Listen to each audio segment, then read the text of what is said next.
Patuloy ang pagdomina ng Central Conference champion na San Antonio Phoenix na kinabibilangan ni Terry Ravenna matapos nilang ma-sweep ang kanilang back-to-back game kontra si Yokohama ni Kai Sotto. While sa kanilang laban ni Kai Sotto kahapon ay nakapagtala si Ravenna ng 17 points at 7 rebounds.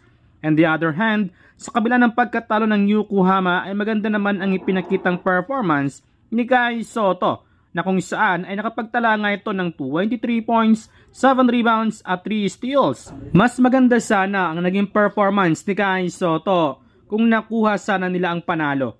Maraming mga fans ang nanawagan sa pamunuan ng Yokohama na palitan na lamang ang coach ng Yokohama dahil hindi naman naging maganda ang paghawak nito sa team. Sunod-sunod na rin kasi ang pagkatalo ng Yokohama. Even ng mga kulilat na team tulad ng Ibaraki Robots ay kaya naman silang talunin. Kaya hindi natin masisi ang mga fans na maglabas ng kanilang sama ng loob. While sa kabila ng magandang performance ni Kai Sotto ay tumaas na nga ang average nito per game. 16 points, 6.1 rebounds at 0.4 blocks per game. Masyado kasing malaki ang tiwala ng kanilang coach sa dalawang import na sina Oliver at Utah na hindi naman masyadong maasahan pagdating sa depensa. Hindi naman mga scorer ang mga ito. Hindi natin may pagkaila na tuwing wala si Kai sa loob ng court ay mas lumubo sa double digit ang lead ng kalaban.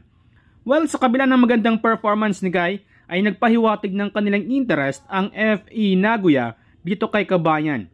Kitang-kita na kulang sa size ang Nagoya. Bukod kay Kai Sotto ay target din nila si Yuki Kawamura na sa ngayon ay wala pang update na inilabas ang Wasserman kung ano na nga ba ang maging plano ng kanilang kampo.